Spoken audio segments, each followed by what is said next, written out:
Assalamualaikum warahmatullahi wabarakatuh.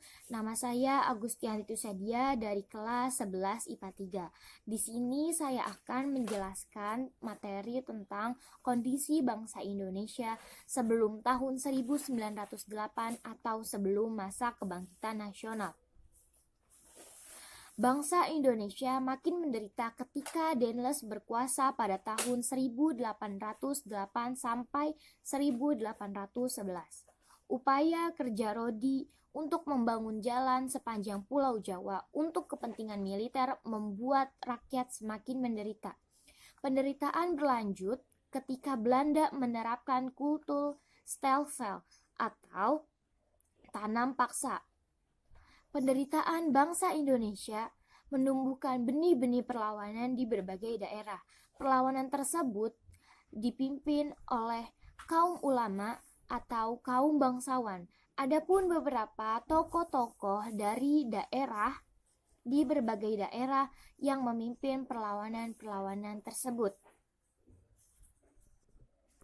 Yang pertama ada Sultan Ageng Tirtayasa di Banten. Salah satu perannya adalah menolak kerjasama dengan VOC dan berusaha menghalangi aktivitas ekonomi di Banten. Yang kedua ada Sultan Hasanuddin di Goa, Sulawesi Selatan.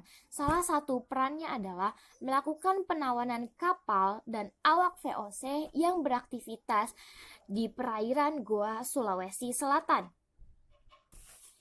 Yang ketiga, ada Kapitan Patimura di Ambon. Salah satu perannya adalah memimpin perlawanan rakyat Indonesia terhadap Belanda dengan menguasai benteng Durstede. Yang keempat, ada Pangeran Diponegoro.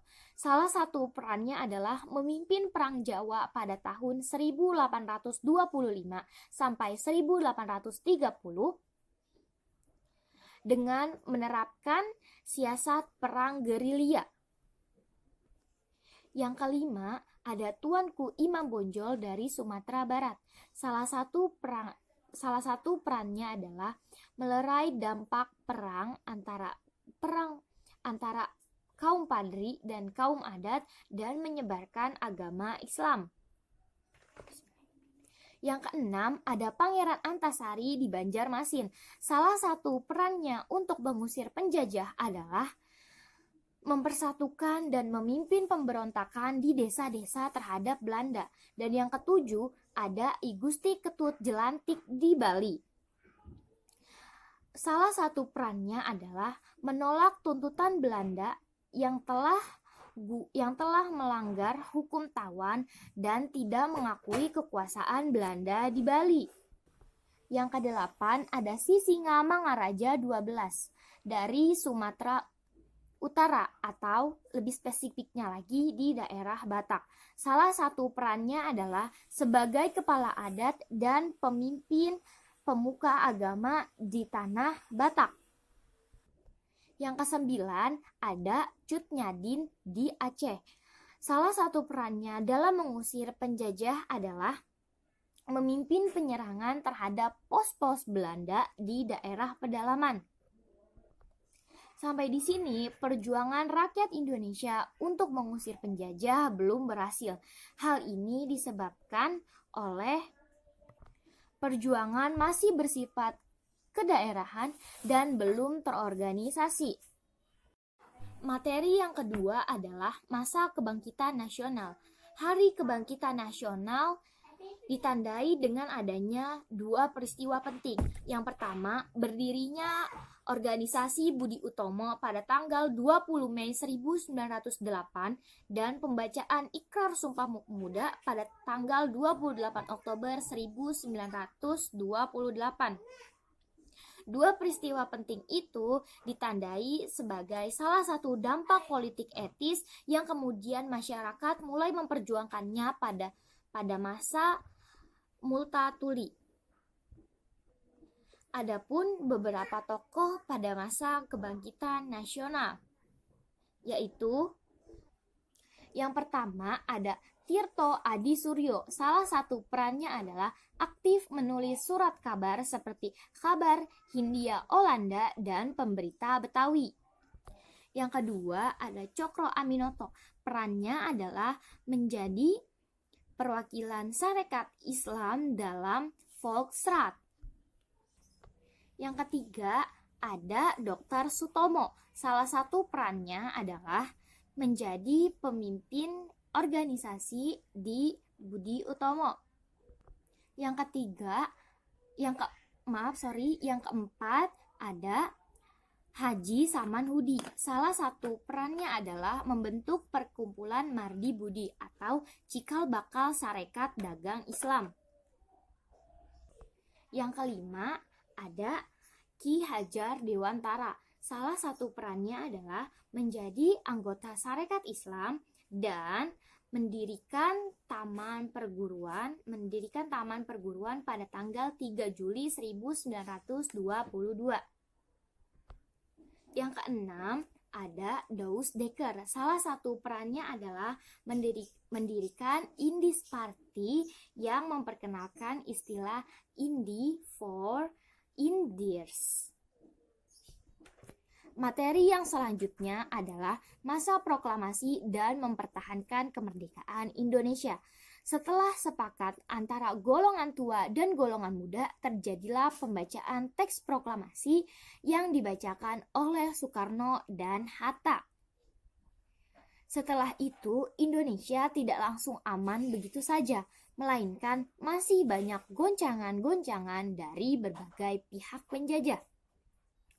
Salah satu untuk mempertahankan kemerdekaan Indonesia dengan cara yang pertama adalah melalui persenjataan atau peperangan di berbagai daerah-daerah. Yang kedua, melalui diplomasi dengan cara menghadirkan perwakilan untuk menghadiri rapat-rapat di berbagai negara. Adapun beberapa tokoh yang terlibat dalam masa mempertahankan dan proklamasi Indonesia, diantaranya yang pertama adalah Soekarno. Perannya Soekarno adalah menjadi Ketua Panitia Persiapan Kemerdekaan Indonesia atau PPKI dan menjadi Presiden pertama Republik Indonesia. Yang kedua ada Muhammad Hatta. Perannya adalah memimpin delegasi Indonesia dalam konferensi meja bundar dan menjadi wakil pertama Republik Indonesia. Yang ketiga ada Sultan Syahrir. Salah satu perannya adalah menjadi anggota Partai Nasional Indonesia dan menjadi penasihat Soekarno serta membentuk Partai Sosialis Indonesia atau PSI. Selanjutnya yang keempat ada Ahmad Subarjo. Salah satu perannya adalah menengahi golongan muda dan golongan tua pada peristiwa Rengas Dengklok dan menjadi duta di Swiss pada tahun 1957 sampai 1961. Selanjutnya ada Sukarni. Perannya adalah terlibat dalam usaha mencapai kemerdekaan pada peristiwa Rengas Dengklok dan mendirikan Partai Muba serta menjadi ketua di partai tersebut. Yang keenam ada Sayuti Melik. Salah satu perannya adalah menjadi anggota Panitia Persiapan Kemerdekaan Republik Indonesia dan menjadi pengetik naskah proklamasi. Yang ketujuh ada BM Diah. Salah satu perannya adalah aktif dalam dunia jurnalis dan mendirikan percanturan dunia. Serta pada tahun 1968 diangkat menjadi Menteri Penerangan.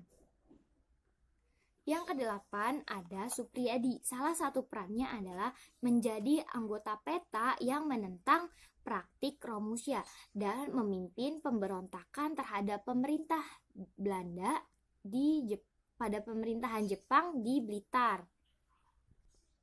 Yang terakhir ada Jenderal Sudirman. Salah satu perannya adalah membentuk Badan Keamanan Rakyat atau BKR di daerah Banyumas. Dan pada agresi militer kedua, ia memimpin perang gerilya dalam keadaan sakit.